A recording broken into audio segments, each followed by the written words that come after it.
오늘 우리에게 주신 하나님의 말씀은 창세기 26장입니다. 그런데 저희가 아마 부분적으로 전체를 읽기가 너무 많아서 부분적으로 1절에서 6절, 24절, 25절, 32절에서 35절 이렇게 저희가 읽도록 하겠습니다.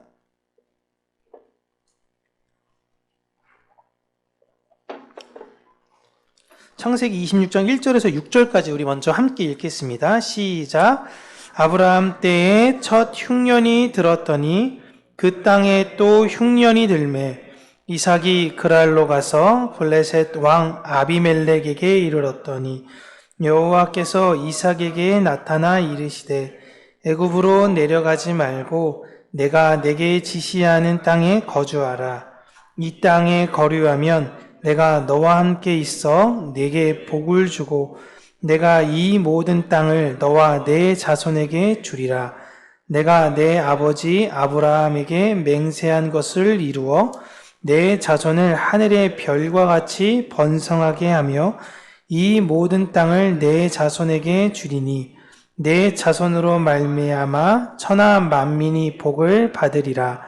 이는 아브라함이 내 말을 순종하고 내 명령과 내 계명과 내 율법과 내 법도를 지켰음이라 하시니라. 이삭이 그랄에 거주하였더니 24절 25절입니다. 시작. 그 밤에 여호와께서 그에게 나타나 나는 내 아버지 아브라함의 하나님이니 두려워하지 말라. 내 종 아브라함을 위하여 내가 너와 함께 있어 내게 복을 주어 내 자손이 번성하게 하리라 하신지라. 이삭이 그곳에 제단을 쌓고 여호와의 이름을 부르며 거기 장막을 쳤더니 이삭의 종들이 거기서도 우물을 팠더라. 32절입니다. 시작. 그날에 이삭의 종들이 자기들이 판 우물에 대하여 와서 알리어 이르되 우리가 물을 얻었 나이다 하매 그가 그 이름을 세바라 한지라. 그러므로 그 성읍 이름이 오늘까지 브엘세바더라. 에서가 40세에 헷 쪽 브에리의 딸 유딧과 헷 쪽 엘론의 딸 바스맛을 아내로 맞이하였더니 그들이 이삭과 리브가의 마음에 근심이 되었더라. 아멘. 오늘 본문은 아브라함과 이삭의 굉장히 유사해 보이는 삶을 보여주고 있습니다. 그래서 오늘 설교의 제목이 아들의 여정이죠. 이렇게 그 아들인 이삭이 그 아버지의 삶과 유사하게 사는 것이 어떤 의미인지를 확인하는 것이 오늘 본문의 핵심입니다. 모든 성경은 다 예수 그리스도와 교회에 대해서 이야기하고 있는 거예요. 여러분, 아브라함은 하란에서 하나님의 언약을 가지고 내려갔는데 그 땅에 흉년이 들어서 애굽으로 가게 되었습니다. 그리고 지금 오늘 본문 1절 보시면 이삭의 때에 아브라함의 때와 같은 흉년이 들었다라고 말하는 것을 보면 아브라함이 죽은 이후에 아브라함의 때에 일어났던 흉년과 같은 극심한 일이 또 일어났다라는 거예요. 그러니까 이삭의 입장에서는 이 흉년을 지금 처음 겪는 겁니다. 그리고 그때에 이삭은 블레셋 왕 아비멜렉의 영향력이 미치는 그랄 지역에 있었습니다. 지도를 잠깐 보시면 여러분 아시겠지만 우리가 이거 발자취 따라가면서 했던 거 어렴풋이 기억나시죠? 네. 대략 지도에 대한 흐름을 보여드리면 이런데 이 지역이 헤브론이고 여기가 바로 그랄입니다. 근데 여기 딱 지금처럼 우리가 행정수도 구역이 잘 나뉘어져 있어서 지금은 뭐 인천, 부천, 서울, 경기도 이렇게 되어 있지만 당시에는 그냥 이 그랄이라 그럴 때 여기만 그랄이 아니라 이 넓은 지역 자체를 다 그랄 지역이라고 부르게 된 거예요. 아비멜렉이 이 모든 이 그랄 지역에 영향을 미치고 있었습니다. 그런데 이삭은 아비멜렉이 있는 이곳보다 애굽으로 내려가는 것이 더 좋을 것 같다라는 판단을 내렸어요. 그런데 하나님께서 이삭의 꿈에 나타나 애굽으로 내려가는 것을 막으십니다. 그리고 아브람과 그 자손에게 주기로 했던 이 땅에 머물러 있어라 라고 이야기를 하시는 거예요. 그리고 아브람에게 했던 동일한 축복을 이삭에게도 말씀하시죠. 네 자손을 하늘의 별과 같이 줄 거다. 이곳을 떠나면 안 된다라고. 그렇게 이삭은 그랄 땅에 머무릅니다. 여러분, 성도는 하나님의 명령에 순종하는 것이 참 중요해요. 가라고 하면 가는 거고요. 거기에 있어라 하면 있어야 되는 것입니다. 아브라함 때는 애굽에 가라라고 하나님께서 보내셨다면 이삭의 때는 애굽으로 가지 말라 하신 이유가 있는 거예요. 그러니까 정답이라는 것 자체에 성경은 없어요. 정답은 오직 하나님이신 거예요. 그래서 예전에는 하나님께서 구약 성경에 피는 먹지 말아라, 피에는 생명이 있으니 피를 먹는 사람은 반드시 죽여라 라고 피를 먹지 말라고 했다면, 예수님께서 제자들을 모아놓고 포도주를 주시면서 이 포도주는 내 언약의 피니 먹으면서 나를 기념해라 라고 하신 거예요. 여기선 죽여라? 네, 여기선 먹어야 사는 겁니다. 중요한 건 하나님께서 왜 이런 명령을 내리셨는지에 대해서 우리가 순종하는 게 중요해요. 지나고 나면 왜 그렇게 하셨는지가 이해가 되는 것입니다. 그런데 하나님의 명령에 이삭은 순종을 하면서도 아비멜렉에 있는 이 땅에 사는 것이 불안했던 거예요. 그렇게 이삭은 아브라함과 같은 실수를 저지르는데 자신의 아름다운 아내인 리브가를 사촌 동생이다 라고 이야기를 한 겁니다. 뭐 틀린 말은 아니지만 맞는 말도 아닌 거죠. 그도 그럴 것이 이삭과 리브가의 나이 차이는 여러분 꽤 됩니다. 꽤 돼요. 20살이 넘었을 수도 있어요. 대단한 거 아닙니까? 그러니까 아내라고 하는 것보다 사촌 오빠로서 데리고 있다라고 얘기할 수 있는 경우 자기가 여러 가지로 훨씬 더 안전할 수 있는 거예요. 그리고 리브가가 너무 예쁘니까 주변에서 저 여자 나한테 주세요. 사촌 동생이라면서요. 나한테 주세요. 내가 저 여자랑 결혼할게요. 그러면 지금 현재 법정 대리인이 누구냐면 이삭이니까 본인이 거부하면 돼요. 아니야, 넌 안 돼. 부족해. 이렇게 하면은 그냥 결혼이 안 되는 거예요. 그러니까 나름대로 이삭 입장에서는 머리를 잘 쓴 거예요. 이렇게 하면 내가 살 수 있고 모두가 다 해피하게 보낼 수 있겠구나라고 생각했어요. 근데 이게 리브가가 너무 예뻐서 이 아비멜렉의 귀까지 이 소문이 들어갑니다. 그렇게 아비멜렉은 이제 리브가를 계속 눈여겨보고 있어요. 어떻게 하면 이삭을 설득할까? 어떻게 하면 해가지고 저 여자랑 결혼할 수 있을까? 이 생각을 하고 있는데, 이게 어느 날처럼 이제 이삭의 집을, 리브가가 있으니까 이삭의 집을 계속 볼 거 아닙니까? 또 리브가를 한번 보려고 했다 쳐다봤는데, 거기서 이삭과 리브가가 스킨십을 하는데, 이게 사촌동생이랑 하기에는 조금 이상한 야릇한 스킨십을 하고 있는 거예요. 그래서 이걸 아비멜렉이 직접 보고 나서 이삭을 부릅니다. 야, 너 진짜 네 사촌동생 맞냐? 둘이 아무런 관계도 아니야? 라고 물어보니까 이삭이 이제 이실 짓고 해요. 이렇게 돼서 저렇게 됐다. 내가 살려고 이렇게 했다라는 이야기를 하니 아비멜렉이 갑자기 쿨한 모습을 보여줍니다.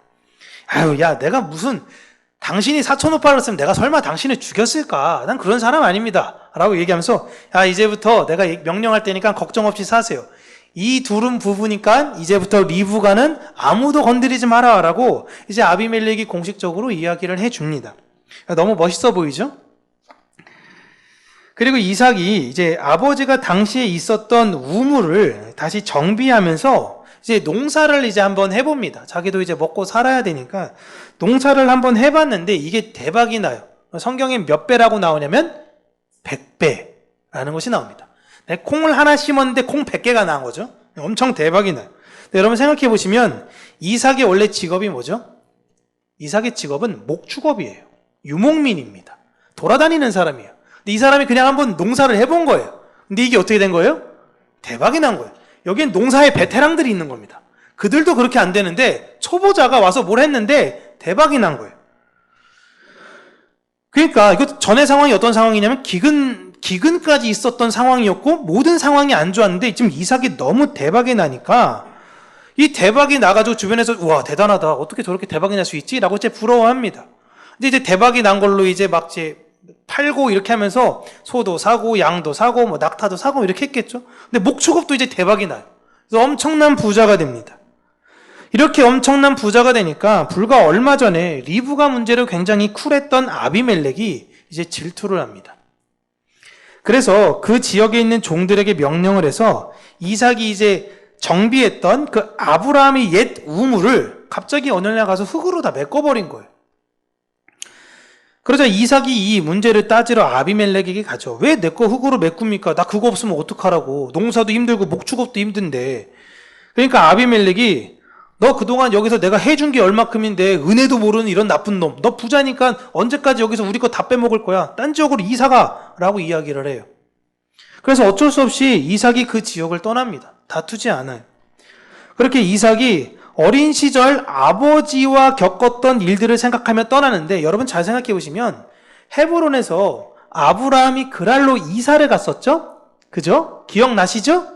그때 이삭이 태어났습니다. 그러니까 이삭은 이 그랄 지역에서 먼저 태어난 사람이었던 거예요. 그리고 어린 시절 겪으면서 형과의 갈등, 이스마엘과의 막 갈등을 하면서 이 우물을 찾으러 계속 갔던 길을 아버지와 함께 갔었던 유년 시절 추억이 있는 사람이에요. 그렇게 그랄에서 떠나서 이제 다시 우물을 파러 이제 떠나죠. 우물을 이렇게 찾으러 떠나는데 그 아버지가 예전에 했던 그 우물이 이제 덮여가지고 잘 안 보였어요. 근데 그걸 발견한 겁니다. 그래서 거기를 다시 팠더니 이제 다시 물이 솟아오르기 시작하는 거예요. 그랬더니 아비멜렉이 보낸 목자들이 와서는 그 우물은 자신들의 우물이다 라고 주장하는 거예요. 야, 여기까지 다 그랄이야. 너 몰랐지? 여기 땅도 우리 땅이야? 그러니까 이거 내놔 라고 이야기하는 거예요. 그러니까 이게 갑자기 아무것도 안 하다가 이제 막 개발하니까 이 개발해가지고 뭐 좀 되려고 하니까 자기네 땅이래. 이제 뭐 성질날 수 있죠. 그러니까 이 상황에서 다툼의 문제가 생길 수 있으니까 이 종들이 어떡할까요? 라는 것을 이삭에게 물어보고 이삭은 그 우물을 그냥 아비멜렉에게 주어라 라고 이야기를 하는 것입니다. 그리고 이삭은 그 우물을 가리켜 에색이라고 이름을 지명해서 불러요. 여러분 에색이라는 이름의 뜻은요 쉽게 우리말로 표현하면 짜증난다라는 뜻이에요. 그러니까 이런 의미예요. 누가 이삭에게 어떻게 그냥 그렇게 우물을 주실 수 있어요? 진짜 너무 쿨하게 주신 거 아니에요? 괜찮으세요? 그러니까 이삭이 아니 엄청 짜증나. 그래서 그렇게 간 거예요.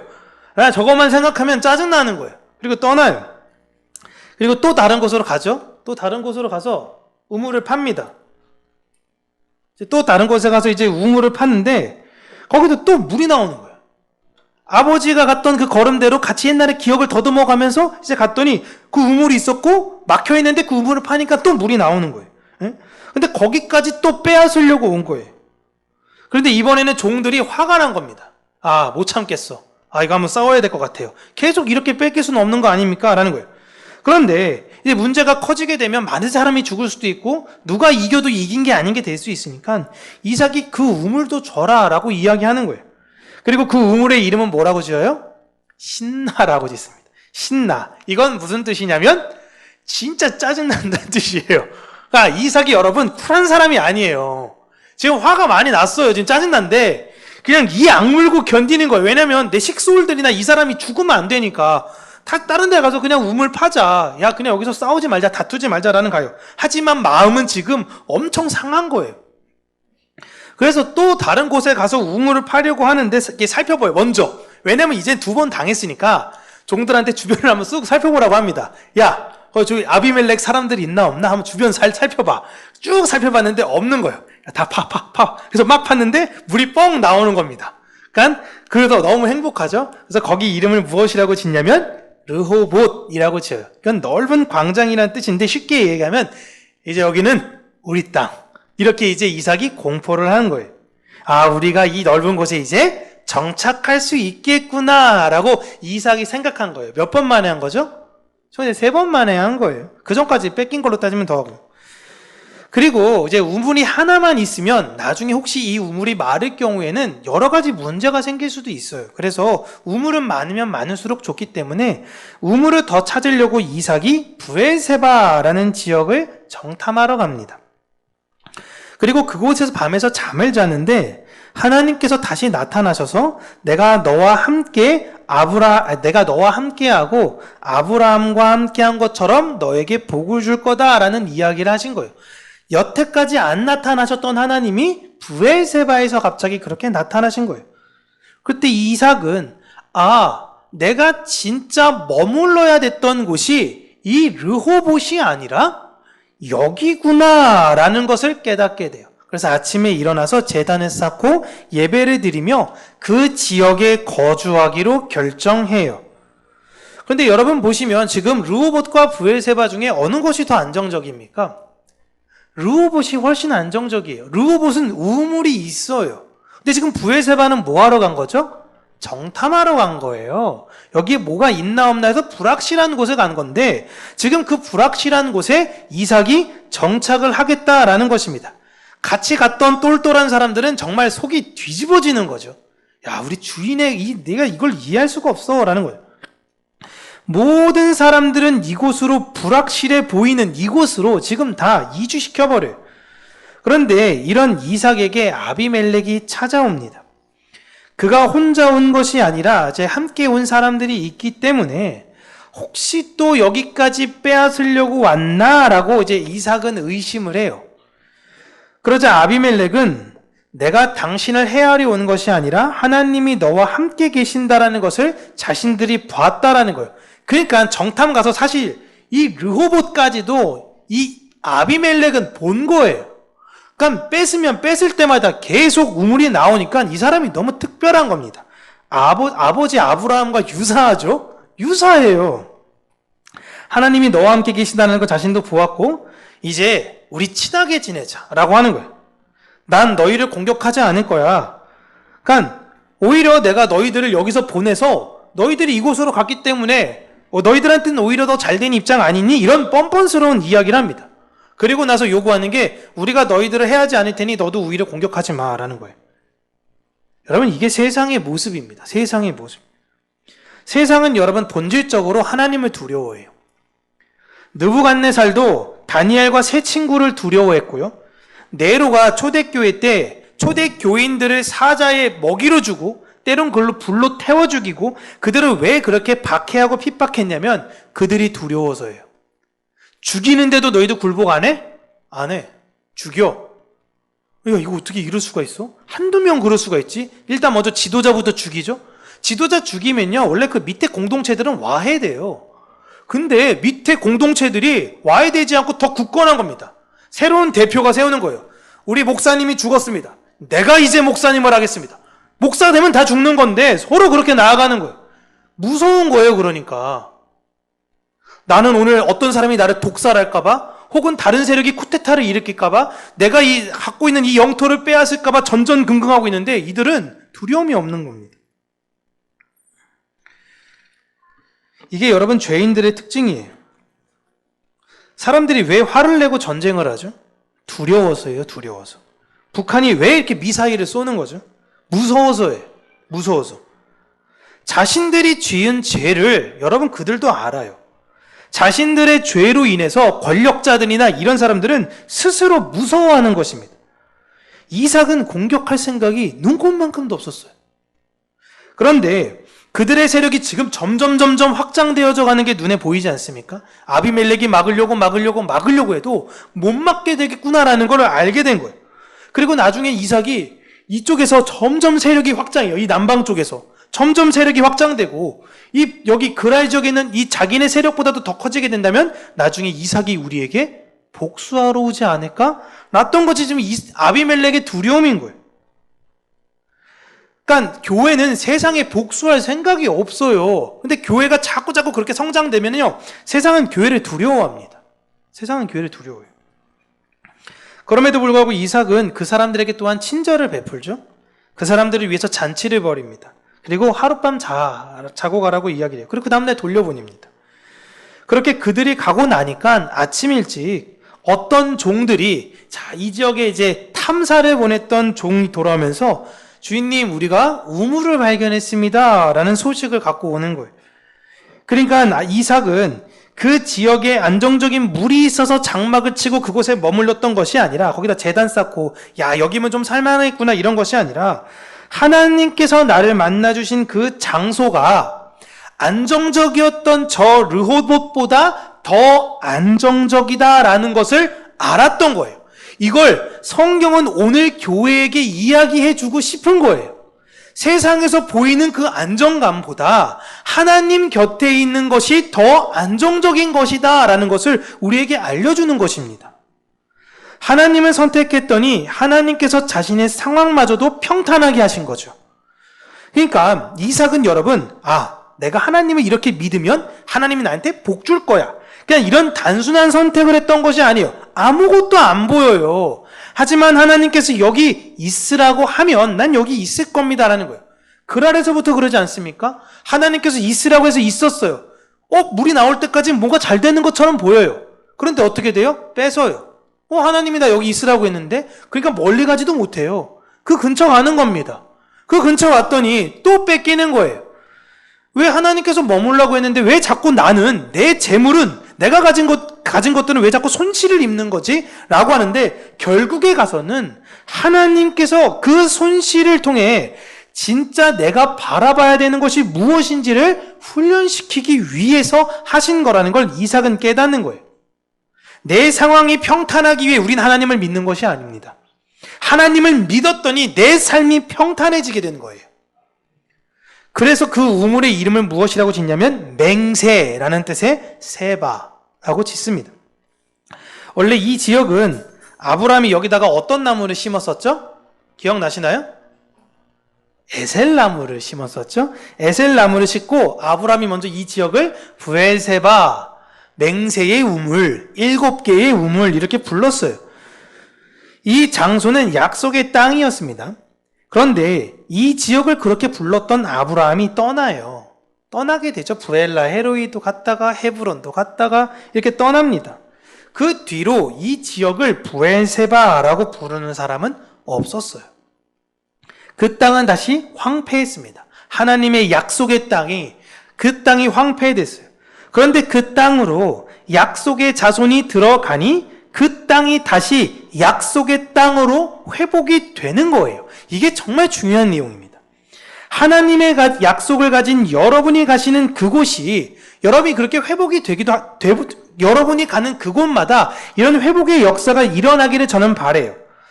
하나님께서 그곳으로 이삭을 보내신 것이고 그 꿈에 나타나셔서 그곳에 정착하게 하셨고 그 땅을 회복시켰어요. 그렇게 이삭은 하나님의 인도하심으로 브엘세바까지 가게 된 것입니다.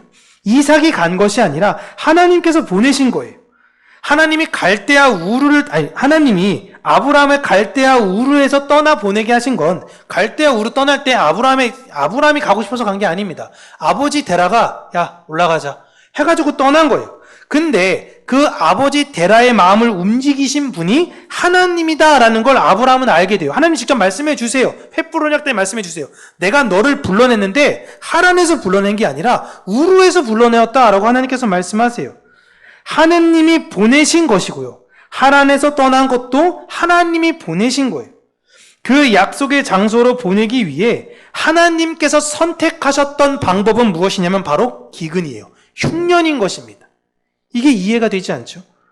그렇게 그 당시에는 이 흉년, 기근, 내 우물 뺏기는 이 모든 상황이 고난인 줄 알았는데 브엘세바에서 하나님의 그 은혜를 경험하고 나니 모든 것들이 다 은혜의 걸음이었네요 라고 이삭은 알게 된 것이에요. 그러니까 우리 앞에 닥친 일들이 지금 당장은 이해가 되지도 않고 좋지 않아 보이는 일들이 많을 수 있어요. 성도의 삶이 평탄하지 않습니다. 그리고 내가 생각할 때는 이게 맞는 것 같아. 이삭이 생각할 때는 애굽으로 내려가는 게 맞는 것 같아. 근데 하나님께서는 때론 나에게 그 마음을 안 주세요. 막 불편하게 만드세요. 그래서 어느 곳에 머물게끔 만드세요. 그러면 그 뜻에 순종해야 되는 거예요. 그런데 하나님께서 직접적으로 이렇게 말로 해주시면 참 좋죠. 꿈에 나타나가지고 가지 마라, 뭐 해라 이러면 좋을 텐데 지금은 그렇지 않잖아요. 어디를 가야 하는 건지 어디에 있어야 하는 건지 우리는 지금 잘 모르잖아요. 하나 모르겠잖아요. 여러분, 근데 하나님의 뜻을 알려주시기 위해서 이 땅에 누가 오셨나요? 아들이신 예수님께서 오셨어요. 그리고 예수님, 아들이신 예수님은 철저하게 아버지의 그 걸음대로 이 땅에서 사셨어요. 우리는 아들이신 예수 그리스도께서 하신 일을 보면서 하나님의 일을 알 수 있는 거예요. 그래서 하나님께서 지금 이삭을 아브라함과 똑같은 걸음으로 걸어가게 하시는 거예요. 마치 이삭이 누구의 걸음을 걸어가는 거예요? 아버지의 걸음을 걸어가는 거예요. 요한복음 14장 8절에서 11절 보시면 이렇게 나옵니다. 빌립이 이르되 주여 아버지를 우리에게 보여주옵소서. 그리하면 족하겠나이다. 예수께서 이르시되 빌립아 내가 이렇게 오래 너희와 함께 있으되 내가 나를 알지 못하느냐? 나를 본 자는 아버지를 보았거늘 어찌하여 아버지를 보이라 하느냐? 내가 아버지 안에 거하고 아버지는 내 안에 계신 것을 내가 믿지 아니하느냐? 내가 너희에게 이르는 말은 스스로 하는 것이 아니라 아버지께서 내 안에 계셔서 그의 일을 하시는 것이라. 내가 아버지 안에 거하고 아버지께서 내 안에 계심을 믿으라. 그렇지 못하겠거든 행하는 그 일로 말미암아 나를 믿으라. 아멘. 이삭이 걸어갔던 그 걸음을 보고 하나님께서 계시다라는 것을 믿어라 라는 거예요. 최소한 내가 눈에 보이지 않으니까 하나님이 못 믿겠다고 한다면 예수 그리스도께서 지금 하시고 있는 그 일, 율법을 완성해 가시는 그 일을 보고 믿으라라는 것입니다. 예수님의 뜻, 아들의 뜻이 곧 아버지의 뜻이에요. 이삭을 통해 아버지인 아브라함과 동일한 복을 하나님께서 약속하며 주셨듯이 예수님을 통해서 그 복이 동일하게 주어지고 있는 것입니다. 그리고 지금은 우리도 하나님의 아들이잖아요. 그렇다면 우리도 예수 그리스도와 같은 삶을 이 세상에서 사는 것입니다. 우리를 통해서 그 우물들이 나오게 될 거예요. 좋죠? 뭐가 잘 됩니다. 그런데 그 우물을 빼앗는 사람들도 와요. 우리와 끊임없이 다투려고 하는 사람들도 오고 우리의 것을 빼앗으려는 사람들이 우리 도처에 널렸어요. 그때마다 우리가 해야 되는 일이 뭐예요? 담대히 저 마귀들과 싸워서 이겨야 되는 겁니까? 포기하는 거예요. 이게 쉽습니까? 그러니까 이삭이 어떤 고백을 해요? 짜증난다. 그냥 짜증나는 거예요, 그냥. 근데 어쩔 수 없는 거예요. 그렇다고 내가 애굽으로 갈까? 이것도 아닌 거예요. 여기에 있어야 되는 거예요. 그렇지만 우리는 계속적으로 우물을 내며 그 우물을 먹이는 일을 해야 하는 것입니다. 이삭을 보세요. 짜증나지만 대항하지 않았잖아요. 그리고 마지막에 궁극적으로 안정적인 르옷을 버리고 불확실해 보이는 브엘세바에 정착했습니다. 제가 이 말을 한다고 해서 여러분 지금 직장 다 때려치고 교회에 그냥 모두 올인하면서 사세요. 막 재산 다 팔고 헌금하세요. 이런 말을 하는 것이 아닙니다. 안정적인 이 세상보다 주님의 약속을 소망하면서 사셔야 됩니다라는 거예요. 내 마음에 기로가 놓일 때가 있어요. 이게 더 안정적인데? 이게 이게 일로 가야 될 것 같은데, 근데 신앙적으로 이게 불편할 때가 있어요. 신앙적으로. 그때 그걸 선택하지 않는 거예요. 그게 쉽지 않죠, 여러분. 정말 쉽지 않아요. 이삭은 이 땅에서 여러 고난이 있었지만 결국 하나님의 약속의 땅으로 가게 되었습니다. 그와 같이 예수님도 이 땅에서 고난을 겪고 죽으심으로 하나님의 약속의 땅으로 가셨어요. 하나님의 약속의 땅이 어디죠? 천국이잖아요. 그리고 그 땅이 어디예요? 우리예요, 여러분. 그래서 그 땅을 회복시키는 거예요. 그 땅이 우리예요. 하나님께서 우리를 처음에 창세 전부터 우리를 불렀습니다. 우리는 언약의 잔으로 불렀어요. 근데 우리가 황폐해졌어요. 죄로 인해서. 황폐하게 됐어요. 근데 내 안에 언약은 원래 받았던 사람인데 황폐해졌어요. 근데 이 언약을 다시금 누가 회복시킨 거예요? 이삭이 회복시켰어요. 이게 뭘 이야기하는 겁니까? 하나님께서 우리를 창세전에 부르셨어요. 근데 황폐하게 됐어요, 죄로. 근데 이걸 다시 누가 들어오셔서 이걸 회복시킨 거예요? 예수님이 오셔서. 아들이신 예수님이 오셔서 황폐한 우리를 회복시키신 거예요. 그래서 우리 안에 계신 거예요. 예수, 늘 살아계셔서 내 안에 계시네. 늘 살아계시네. 그래서 우리에게 열매를 계속 맺게 하시는 것입니다. 그렇게 이제 우리는 교회가 되었고요. 이젠 교회도 이 세상에서 고난을 겪지만 우리가 늘 골로새서 이야기하는 것처럼 인내의 열매, 성실의 열매, 오래 참음의 열매, 겸손의 열매 이런 건 내어놓으면서 계속 어디를 향해 가는 거예요? 브엘세바를 향해서 가는 거예요. 여러분 인생 가운데 지금 우물을 빼앗기는 기간일 수 있는 분이 있고요. 우물을 파서 행복한 기간일 수 있는 분이 있어요. 다 틀리지만 결국 우리가 원하는 건 우물이 있네 없네 그게 아니라 브엘세바까지 가야 된다라는 것, 그 언약을 붙들고 거기에 있어야 된다라는 것이 중요한 것입니다. 이렇게 멋진 이삭의 인생에도 이제 참 좋아 보이죠. 성경이 딱 33절에서 딱 끝하면 좋을 것 같은데 34, 35절 보면 또 다른 문제가 생깁니다. 우리 같이 읽어볼게요. 34절, 35절 시작. 에서가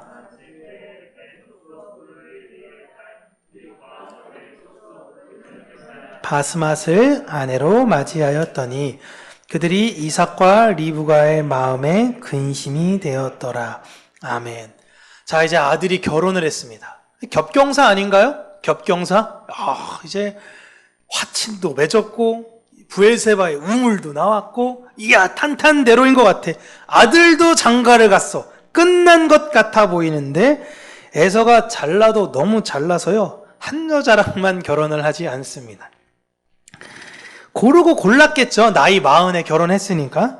고르고 골라서 그 지역에 가장 잘 나가는 후보군 중에 하나를 선택할 수 없어 두 가문의 예쁜 여자와 결혼을 해요.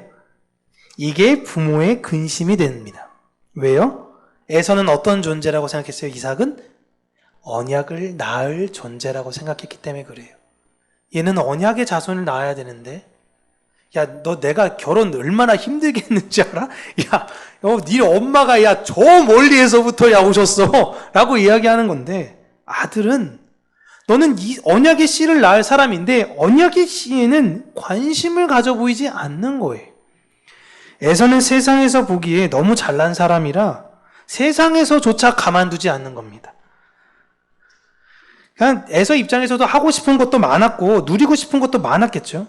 그래서 에서 입장에서는 그냥 언약의 씨 낳는 것도 꼭 하나님 아는 여자 통해서 해야지만 꼭 그럴 수 있나? 이 사람 통해서도 나올 수 있는 거 아닙니까? 라고 에서는 너무 간단하게 생각했던 거예요. 우리의 자녀가 이런 상황이라면 진짜 근심해야 되죠. 이 근심이 안 되면 이상한 거 아닙니까? 이런 근심이 계속 있는 거예요. 우리는 여러분 오늘 이삭의 삶을 쭉 보면서 보면요. 끊임없이 인생에는 고민거리가 있다라는 것을 보게 됩니다. 그러니까 에서가 얼마나 이게 오만방자했냐면 당시에 결혼은 아버지의 동의 없으면 할 수가 없어요. 근데 에서가 때를 쓸 수도 있긴 하겠고 어땠는지는 모르겠지만 결국엔 이삭이 승인하잖아요. 그냥 그 여자들이랑 결혼하라고. 아버지조차도 그냥 에서는 내가 이렇게 잘났는데 부모도 없고 아무도 없는 거예요. 이삭은 계속 고민하면서 브엘세바까지 걸어갔습니다. 기근으로 인한 고민도 있었고 아내를 빼앗기고 죽을까봐 이런 고민도 있었고요. 혹시나 종들끼리 싸우다 누가 또 죽고 다치고 이럴까봐 걱정도 많았고 이젠 믿음이 없는 자식까지 걱정하게 됐어요. 뭐가 될 것 같으면 또 걱정을 던져주시고 뭐가 될 것 같으면 또 걱정을 주시고 이게 여러분 성도의 인생이다라는 것입니다. 그럼에도 불구하고 마지막을 보시면 하나님께서 모든 것을 다 선하게 이루셨어요. 이삭의 입장에서는 에서가 언약의 씨를 낳고 에서가 이렇게 해야 되고 이렇게 해야 될 것 같은데 근데 하나님께서 이미 태어나기 전부터 말씀하셨잖아요. 큰 자가 작은 자를 섬길 거다. 결국 언약의 흐름은 작은 자로 갈 거다. 근데 이삭은 그렇게 생각 안 했던 거예요. 그러니까 자기 생각으로 자기가 자꾸 걱정하고 있는 거예요. 하나님은 다 예비하시고 다 준비하셨습니다. 그러니까 우리가 생각해야 되는 게 뭐냐면 이삭의 삶을 보면서 걱정하지 마세요. 이거예요. 우물 뺏기는데 짜증나는데 어떡하지? 또 우물이 안 나면 걱정하지 마세요. 브엘세바까지 하나님께서 여러분들을 신실하게 인도해 가실 것입니다.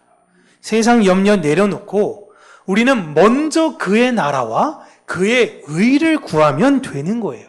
하나님께서 이 모든 것들이 너네가 진짜 나쁜 사람이라도 네 자식한테는 좋은 거 주잖아. 근데 하나님 아버지가 아들인 너희들에게 최고의 것을 주지 않으시겠니?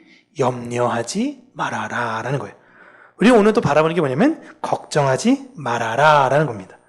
우리는 그분의 뜻을 믿고 그 뜻에 순종하며 이 세상에 마음을 두지 않는 지금 어떤 여정을 사냐면 제목대로 아들의 여정을 살고 있는 중이라는 것을 잊지 않고, 또 이러다가 내일 가면 또 걱정이 생기죠? 그때마다 생각하시면 돼요. 그래, 부엘세바까지 때론 이런 걱정이 있을 수도 있긴 하지만 하나님, 이런 걱정들을 점점 내려놓게 하여 주시옵소서라는 기도로서 가는 저와 여러분, 우리 평강교회가 되길 주님의 이름으로 축복합니다. 기도하겠습니다. 하나님 아버지, 우리에게 믿음을 주시고 우리에게 소망을 다시금 확인할 수 있는 그 마음을 허락하여 주셔서 이 세상을 살아갈 때에 주의 사랑으로 살아가는 자들이 될 수 있는 은혜 주시기를 간절히 간구하고 소원합니다. 하나님의 사랑으로 우리를 날마다 새롭게 소성시키시고, 때로는 여러 사람들과 다툴 일, 내가 빼앗기는 일에 억울한 일들이 많이 겪을 수도 있긴 하겠지만 주께서 주신 그 마음으로 인내하며 오래 참는 우리 성도님들이 되어지기를 간절히 간구하고 소원합니다. 허탄한 이 세상의 것에 우리의 마음을 빼앗기지 아니하며 하늘에 우리의 소망을 두고 날마다 친절함과 겸손함으로 이 세상을 살아가는 우리 평강교회 모든 성도님들이 되게 하여 주시옵소서. 예수님 이름으로 기도합니다. 아멘.